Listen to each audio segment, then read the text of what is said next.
Hello दोस्तों, नमस्कार। इस वीडियो में आप सभी का बहुत बहुत स्वागत है।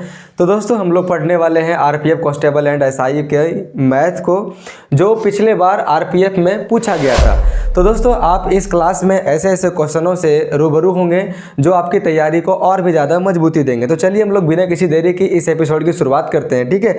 देखिए, पहला क्वेश्चन है, श्रीनिवास एक काम को 15 दिनों में पूरा कर सकता है और रमेश उसी काम को 9 दिनों में पूरा कर सकता है। रवि की मदद से उन्होंने 3 दिनों में काम को पूरा किया। तो बोल रहा है कि रवि उस काम को कितना दिनों में करेगा, ठीक है। अब क्वेश्चन के इस लैंग्वेज को दोस्तों आप पकड़िएगा। सबसे पहले बोल रहा है श्रीनिवास, हम श्रीनिवास को एस मान लेते हैं, ठीक है। तो श्रीनिवास कर रहा है उस काम को 15 दिन में, है ना, और रमेश उसी काम को कर रहा है मेरे भाई 9 दिन में कर रहा है।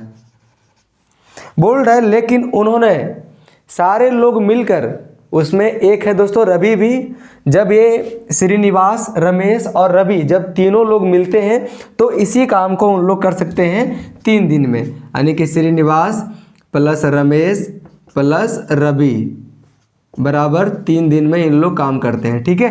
तो बोल रहा है कि अगर अकेले रवि उस काम को करे तो इस काम को करने में उनको कितना ज़्यादा समय लगेगा, ठीक है। तो हम सबसे पहले क्या करेंगे, इसके एलसीएम के मदद से एक टोटल यूनिट ऑफ वर्क निकाल लेंगे, ठीक है। तो चलिए हम इसका एक एलसीएम ले लेते हैं। तो दोस्तों 15, 9 और 3 का एलसीएम आप 15 ले लीजिए, ठीक है। ये दोस्तों कितने बार में कटेगा, तो 5 बार में कटेगा, और ये 15 बार में ये दोस्तों कटेगा, ठीक है। और ये कटेगा दोस्तों 5 बार में, और ये कटेगा 3 बार में। इसका मतलब हो गया दोस्तों कि जो श्रीनिवास की कार्य क्षमता है वो है दोस्तों 3 और रमेश की कार्य क्षमता 5 है, जबकि श्रीनिवास, रमेश और रवि तीनों की संयुक्त कार्य क्षमता कितनी है, 15। हमें निकालना है रवि की कार्य को, ठीक है, कि रवि इस कार्य को कितने दिनों में कर पाएगा। तो रवि की कार्य निकालने के लिए हम क्या करेंगे, टोटल यूनिट ऑफ वर्क में अगर हम रवि की कार्य क्षमता से भाग दे देंगे तो हमें इस चीज़ का ज्ञात हो जाएगा कि रवि इस काम को कितने दिनों में कर पाएगा। यहाँ पे दोस्तों देख लीजिए, श्रीनिवास, रमेश और रवि तीनों की कार्य क्षमता दिया हुआ 15, जबकि श्रीनिवास और रवि का कार्य क्षमता अलग अलग दे दिया है। अगर हम इन तीनों की कार्य क्षमता में अगर श्रीनिवास और रमेश की कार्य क्षमता को अगर माइनस कर देंगे तो क्या ज्ञात नहीं हो जाएगा रवि की कार्य क्षमता, बिल्कुल ज्ञात हो जाएगा, ठीक है। तो क्या करेंगे, इस 15 में से हम दोस्तों, यहाँ पे 45 होगा, मैं यहाँ पे 15 में लिख दिया हूँ। इस 15 में हम माइनस करेंगे कितना, 3 और 5 को, ठीक है। तो क्या हो जाएगा, 45 भी यहाँ होगा, मैंने यहाँ पे 15 लिख दिया हर जगह, ठीक है। तो 45 बटे में 15 में से 8 चल जाएगा, कितना बच जाएगा, 7। अब 45 बटा 7 तो आपको ऑप्शन में दिख नहीं रहा है, हम इसे क्या करेंगे, 7 छक 42 और 3 45, यानी कि 6.3 बटा 7 दिन में रवि उसी काम को कर पाएगा, ठीक है। चलिए, मैं उम्मीद करता हूँ कि आपको समझ में आ गया होगा, और हम लोग बढ़ते हैं नेक्स्ट क्वेश्चन की ओर। बस आप इस एपिसोड को देखते रहिए। अगर आपको लग रहा होगा कि स्पीड कम है तो आप इसे फास्ट मोड में करके देखें। देखिए, सेकेंड क्वेश्चन है, ए बी सी ने 2:3:5 के अनुपात में पूंजी का निवेश किया और उनके निवेश के समय का अनुपात है 4:5:6। तो बोल रहा है कि तो तीनों का लाभ का अनुपात क्या होगा। दोस्तों, आप इस क्लास के माध्यम से आप जान पाएंगे कॉन्सेप्ट, ठीक है, कि क्वेश्चनों का कॉन्सेप्ट क्या होता है। देख लीजिए, ये दोस्तों पार्टनरशिप का क्वेश्चन है और इस एपिसोड में अरिथमेटिक की लगभग आपको हर एक चैप्टर का क्वेश्चन मिल जाएगा। तो क्या है दोस्तों, ए है, बी है और सी है। इनकी पूंजी का अनुपात कितना दिया हुआ है, 2:3:5 दिया हुआ है। किस चीज़ का अनुपात दिया हुआ, तो पूंजी का दिया हुआ है। और दोस्तों समय का अनुपात कितना दिया हुआ है, तो 4:5:6 के अनुपात में समय का अनुपात दिया हुआ है। तो बोल रहा है कि ए, बी और सी का लाभ का अनुपात क्या होगा। दोस्तों, अगर किसी भी, कोई भी रहे, मैं रहूं, आप रहो और न जाने कि कितने भी लोग रहे, अगर उनकी पूंजी की अनुपात में अगर उसके समय को अनुपात को अगर कि गुना कर दिया जाता है तो उसका लाभ का रेशियो प्राप्त हो जाता है। जैसे अगर ए ने 2 रुपये का पूंजी लगाया है 4 महीने के लिए, तो ए का जो लाभ का अनुपात होगा तो जो ए का लाभ का अनुपात होगा वो होगा 2 रुपये इंटू 4 मंथ का। ये 4 साल रहे 400 साल रहे कोई फ़र्क नहीं पड़ता है, ठीक है। आप इसे सिंपली मल्टीप्लाई कर देंगे। अगर बी ने 3 रुपये का, मान के चलिए 3 रुपये अगर मैं इसे ना बोलूँ, अगर बी ने 3 यूनिट का निवेश किया है, ठीक है, चाहे तो वो 300 हो सकता है, 35 भी हो सकता है, 3000 भी हो सकता है, 3 लाख भी हो सकता है, कोई मतलब नहीं है हमें। अगर ये बी 3 यूनिट का निवेश किया है 5 महीने के लिए, तो जो बी का लाभ का अनुपात होगा क्या होगा, 3 इंटू 5 होगा। इसी प्रकार से जो सी है दोस्तों 5 यूनिट का निवेश किया है 6 माह के लिए। अब इसे माह में भी मान लीजिए, साल भी मान लीजिए, कुछ भी मान लीजिए, कोई फ़र्क नहीं पड़ने वाला, ठीक है। क्या हो जाएगा यहाँ पे 4 दूनी 8, 3 पचे 15 और 5 छके 30, तो 8 अनुपात 15 अनुपात 30 के अनुपात में इनकी लाभ का अनुपात होने वाला है, ठीक है। चलिए अब मैं इसे इरेज करता हूँ। मैं उम्मीद करता हूँ मेरे भाई कि आपको मज़ा आ रहा होगा इस क्लास में। एक से एक मैं क्वेश्चन लाया हूँ। देखिए नेक्स्ट क्वेश्चन है, बोल रहा है कि 22,000 कितना है, 2,29,301 है। 2,29,301 में बोल रहा है कि 9 का स्थानीय मान और अंकित मान का अंतर पूछ रहा है। आपके पास अब एक चुनौती हो गई कि भाई स्थानीय मान क्या होता है, अंकित मान क्या होता है। तो मैं आपको बता दूं कि जो अंकित मान होता है, जो लिखा होता है अंकित मान वही होता है, लेकिन जो स्थानीय मान होता है, जैसे सबसे पहले हम यहाँ पे लिखता हूँ अंकित मान, ठीक है, अंकित मान। तो अंकित मान जो लिखा होता है वही होता है। जैसे 9 का अंकित मान कितना होगा, 9 होगा। अगर पूछे कि 2 का अंकित मान कितना होगा तो 2 ही होगा। अगर बोले कि 3 का अंकित मान कितना होगा तो 3 ही होगा। लेकिन जो स्थानीय मान होता है, क्या, जो स्थानीय मान होता है, देखिए बोल रहा है कि 9 का स्थानीय मान, सबसे पहले इस 9 को यहाँ पे लिख देंगे और 9 के बाद जितने डिजिट होंगे, 9 के बाद जितने डिजिट होंगे उतने 0 बैठा दीजिएगा आप, ठीक है। तो 9 का स्थानीय मान क्या होगा, 9,000 हो गया। अगर यहाँ पे पूछता कि 3 का स्थानीय मान क्या होता, तो सबसे पहले आप यहाँ पे 3 लिखते और 3 के बाद जितना डिजिट होता आप इतना 0 लिख देते।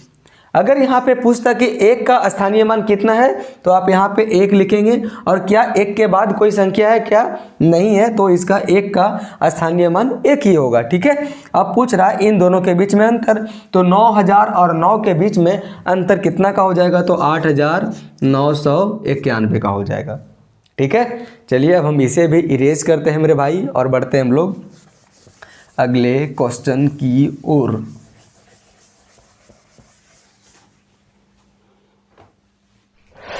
देखिए अगला क्वेश्चन है, सरल कीजिए 27 के पावर में दिया हुआ है, ये दोस्तों माइनस में दिया हुआ है। आपको देख के थोड़ा सा परेशान आप हो रहे होंगे शायद, लेकिन दोस्तों अगर आपको कॉन्सेप्ट मालूम नहीं होगा तो आप इस क्वेश्चन को गलत कर ले जाएंगे। दोस्तों सर्ट्स एंड इंडिसेस का एक रूल होता है, जैसे अगर कोई भी संख्या है, ठीक है, अगर कोई भी दोस्तों बेस है, अगर किसी भी बेस का अगर पावर नेगेटिव दिया हुआ, अगर किसी भी बेस का पावर अगर नेगेटिव दिया हुआ है, तो दोस्तों इसे पॉजिटिव करने के लिए, तो उस बेस के पावर को पॉजिटिव करने के लिए क्या करना पड़ता है, इसे डिनोमिनेटर में कन्वर्ट करना पड़ता है। मतलब जैसे हम इसे लिख सकते हैं ना, इसके अगर बट्टा में अगर हम 1 दे दूं तो क्या कोई फ़र्क पड़ता है क्या, नहीं फ़र्क पड़ने वाला। हम क्या करेंगे, इस 1 को कर देंगे ऊपर और इस a के पावर -m को कर देंगे नीचे। ये जैसे ही नीचे होगा, ये जो दोस्तों पावर है नेगेटिव में, ये ऑटोमेटिकली पॉजिटिव हो जाएगा, ठीक है। मतलब हम इसे लिख सकते हैं ऐसा करके, ठीक है। अब क्वेश्चन में आपको क्या दिख रहा है, 27 के पावर में -2/3 दिख रहा है, ठीक है। 27 के पावर में -2/3। दोस्तों आप यहाँ पे देखिएगा, ये जो 27 है ना, आपको तोड़ना होगा कोई ना कोई एक ऐसी संख्या के रूप में जो जिसका पावर 3 आए, जिसका पावर कितना आए, 3 आए, ठीक है, ताकि ये दोस्तों कट जाए। क्या हम 27 को हम नहीं लिख सकते 3 के पावर 3, क्योंकि ये दोस्तों 3 का क्यूब तो 27 होता ही है। और अगर ये पावर इसका नेगेटिव है तो इसके पावर को पॉजिटिव करने के लिए क्या करना पड़ेगा, इसे डिनोमिनेटर में कन्वर्ट कर देंगे, यानी इसे जो अंश से कहाँ लेके चल जाएंगे हम लोग, हर में लेके चल जाएंगे। मतलब 1 बट्टे में 27 के पावर में 2/3 हो गया यहाँ पे। ये जो दोस्तों पावर है ये पॉजिटिव हो गया ऑटोमेटिकली, ठीक है। उसके बाद हम क्या करेंगे, 1 में ये दोस्तों 27 को हम 3 के पावर 3 तो लिख सकते हैं। और अगर ये पावर का पावर जो दोस्तों होता है ये आपस में मल्टीप्लाई हो जाता है ना। क्या होगा, इस 3 से इस 3 कट गया, क्या बच गया, 1/3 के पावर 2 मतलब 9। तो 1/9 इस क्वेश्चन का करेक्ट आंसर हो जाएगा, ठीक है। चलिए अब हम इसे भी इरेज करते हैं। मज़ा तो आ ही रहा होगा, मज़ा आ रहा होगा तो लाइक कर दीजिएगा,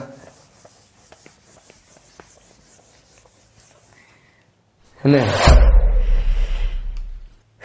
देखिए दोस्तों नेक्स्ट क्वेश्चन कैसा क्वेश्चन है, जैसे अगर मैं आपको दे दूं 6 के पावर में 2/3 प्लस 7 के पावर में 4/5, तो आप पहले क्या कीजिएगा, 6 3 18 2 20/3 कीजिएगा। उसके बाद 7 बचे 35 और 4 39/5 कीजिएगा। अगर आप ऐसे कीजिएगा इस क्वेश्चन में तो बनाते रह जाइएगा, और क्वेश्चन बनेगा कि नहीं बनेगा इसकी भी कोई संभावना नहीं आएगी।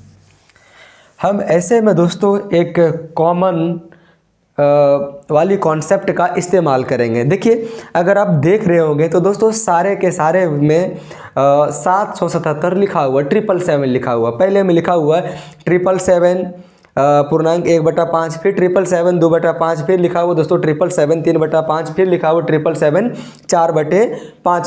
4/5 लिखा हुआ, ठीक है। हम क्या करेंगे, जो 777 है आप देख लीजिएगा सारे के सारे में जो 777 है, अच्छा कितने दोस्तों इसमें भिन्न दिया हुआ है, तो 1 2 3 4 इसमें भिन्न दिया हुआ है, 4 भिन्न दिया हुआ है, और सारे के सारे में 777 है। तो हम क्या करेंगे, सबसे पहले 4 × 777 कर लेंगे, उसके बाद हम प्लस कर देंगे, ठीक है। उसके बाद जो बच गया, अगर हम पहले वाला में से 777 को अगर ले रहे हैं तो कितना बच रहा है, 1/5 बच रहा है, यही तो बच रहा है ना। फिर अगर दूसरी वाले भिन्न से भी अगर हम 777 को अगर ले रहे हैं तो कितना मेरा बच रहा है, वहाँ पे 2/5 बच रहा है। इसी प्रकार से इसके नेक्स्ट वाला भिन्न में कितना बच रहा है, 3/5 बच रहा है, और इसके नेक्स्ट वाला भिन्न में 4/5 बच रहा है, ठीक है। अब हम क्या करेंगे, इसे सबसे पहले मल्टीप्लाई करते हैं। 4 7 28 के 8 हाथ में 2, 4 7 28 और 2 30 के 0 हाथ में 3, 4 7 28 और 3 31 हो गया, ठीक है। और दोस्तों इन सारे का एलसीएम कितना आएगा, नीचे वाला का 5 ही आएगा, तो ऊपर में मेरा कितना हो जाएगा, अगर नीचे 5 हो जाएगा तो 1 + 2 + 3 + 4 यानी कि 4 3 7 2 9 और 1 10 हो गया, ठीक है। हम इसे भी दोस्तों काट लेते हैं, 5 दूनी 10 हो गया। अब हम इस 3108 में 2 को जोड़ देंगे, कितना आ जाएगा, 3110। तो 3110 इस क्वेश्चन का करेक्ट आंसर हो जाएगा। दोस्तों मैंने आपको समझाया इसलिए मुझे लेट लगी, वरना एक क्वेश्चन 10 सेकेंड से ज़्यादा का समय नहीं लेगा।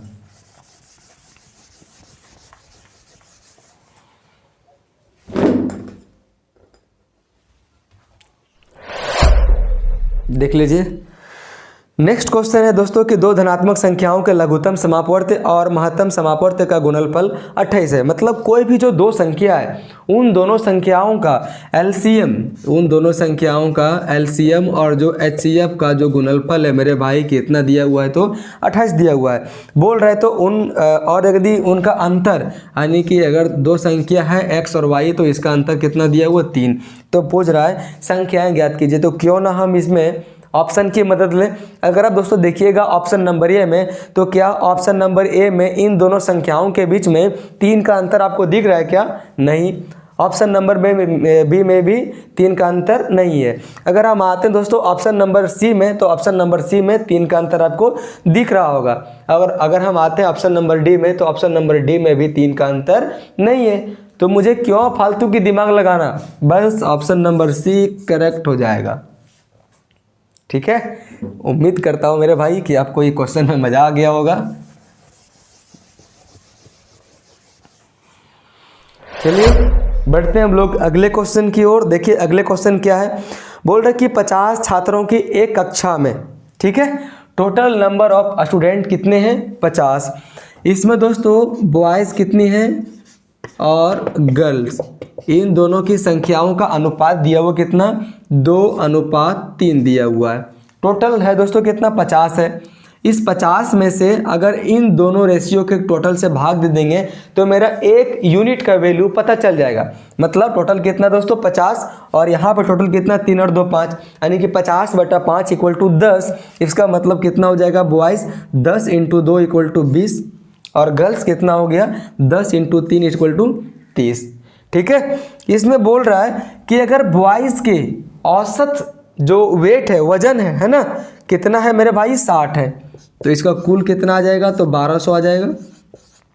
और इस गर्ल्स के वजन का औसत कितना दिया हुआ है, 70 दिया हुआ है, कितना आ जाएगा 2100 आ जाएगा। बोल रहा है तो फिर पूरे कक्षा का कितना हो जाएगा औसत। ठीक है, तो हम क्या करेंगे, पहले दोनों को जोड़ देंगे 1200 और 2100। अच्छा देख लीजिएगा, एक और चीज़ देख लीजिएगा इसमें, ठीक है, कि हम कैसे इसको बिना जोड़े हुए सॉल्यूशन करते हैं। टोटल में से भाग दे देंगे। देखिए हम एक जीरो से दोनों जगह जीरो काटेंगे, ऐसा नहीं कि आप एक जगह आप काटिएगा, क्योंकि दोस्तों बीच में प्लस है। ठीक है, उसके बाद आप इसे काट दीजिए 5 से, 5 24 से 120, और 5 से कितना बार में मेरे भाई कटेगा, ये 5 चौके 20, 5 दूनी 10, 42 बार में कटेगा। आप इन दोनों को जोड़ दीजिए, 24 और 42 66। तो पूरे कक्षा का औसत कितना आ गया 66। मैं उम्मीद करता हूं कि आपने एक और तरीका सीख लिया होगा काटने का। चलिए बढ़ते हैं हम लोग अगले क्वेश्चन की ओर।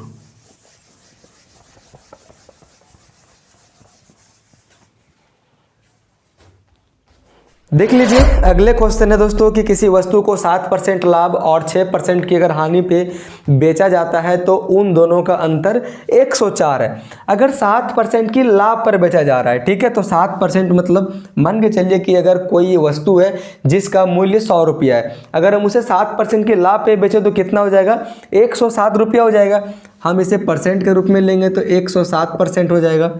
और अगर 6% की अगर लॉस करेंगे, मतलब 100 के सामान कितना में हम बेच रहे हैं, तो 94% में बेच रहे हैं, है ना। अगर हम इन दोनों का अंतर निकालेंगे तो कितना का अंतर आ रहा है मेरे भाई, तो 7 और 6 13 का अंतर इसमें आ रहा है ना। इस 13% का वैल्यू कितना दिया हुआ है 104, कितना गुना है 8 गुना है, तो 100 का वैल्यू कितना हो जाएगा, ये भी दोस्तों 8 गुना मतलब 800 रुपया हो जाएगा। 800 रुपया करेक्ट आंसर हो जाएगा। ठीक है, चलिए हम लोग बढ़ते हैं अगले क्वेश्चन की ओर, नेक्स्ट क्वेश्चन की ओर।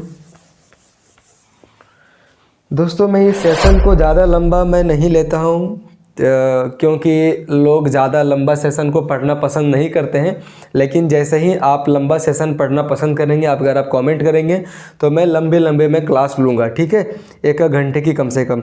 बोल रहे कि मोक्ष और आर्यन के बीच राशि को 13:29 के अनुपात में विभाजित किया गया है। क्या है, मोक्ष और आर्यन के बीच में कितना का, तो 13:29 के अनुपात में कोई राशि को विभाजित किया गया है। बोल रहा है कि अगर आर्यन को 551 रुपया मिला हुआ, कितना 551 रुपया मिला हुआ है ना, तो मोक्ष को कितना रुपया मिला होगा। हम क्या करेंगे, हम इसके यूनिट डिजिट को मिलाएंगे, गुना गुनी चेक नहीं करेंगे। गुना गुनी अगर हम दोस्तों चेक करेंगे तो हमें ज़्यादा का समय लगेगा। अच्छा, इस 9 में कितना का मल्टीपल हुआ होगा जो लास्ट में 1 आया होगा, only 1 option only you have only, कि जब अगर हम 9 में 9 का अगर मल्टीप्लाई किए होंगे तो ही मेरा यूनिट डिजिट 1 आ सकता है, अन्यथा ऐसा कोई भी संख्या नहीं है जिसमें 9 का गुना किया जाए और उसका यूनिट डिजिट 1 आ जाए। ठीक है, मतलब हम इसमें 9 का मल्टीप्लाई किए होंगे। ठीक है, तो हम यहाँ भी दोस्तों देखेंगे, इसमें भी दोस्तों 9 का मल्टीप्लाई हुआ होगा, है ना। कहीं ना कहीं इसका देखिए, इसके बगल में कुछ भी दोस्तों इसमें हो सकता है। ठीक है, इसके बगल में 1 हो सकता है, 2 हो सकता है, कुछ भी हो सकता है, हमें नहीं मालूम। सिर्फ हम इसका यूनिट डिजिट से हम इसको सॉल्यूशन कर रहे हैं। तो यहाँ भी दोस्तों अगर 9 का मल्टीप्लाई हुआ होगा तो यूनिट डिजिट कितना हो गया होगा 7। तो संख्या जो भी होगा उसके अंत में कितना होगा, तो 7। तो ऐसा आपको कौन सा ऑप्शन में मेरे भाई दिख रहा है, तो ओनली ऑप्शन नंबर डी में आपको दिख रहा है कितना 247। तो 247 इस क्वेश्चन का करेक्ट आंसर हो गया।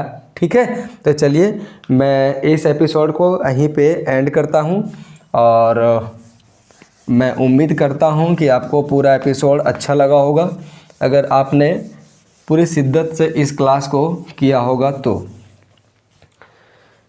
बाकी जैसा आपका दोस्तों कमेंट रहेगा, अगर आपका कमेंट रहेगा कि भाई और भी ज़्यादा लंबी लंबी क्लास लो, तो मैं और भी ज़्यादा लंबी लंबी मैं क्लास लूँगा। बाकी आपको और अगर आपको कोई स्पेशल टॉपिक पे क्लास चाहिए, अरिथमेटिक का या तो रीजनिंग का, या तो अगर आपको स्टैटिक जीके भी अगर पढ़ना हो, तो दोस्तों आप ज़रूर से आप कमेंट कीजिएगा, मैं प्रयास करूँगा उस पर पहल करने की। ठीक है, तो चलिए हम लोग इस एपिसोड को यहीं पर एंड करते हैं। Thank you.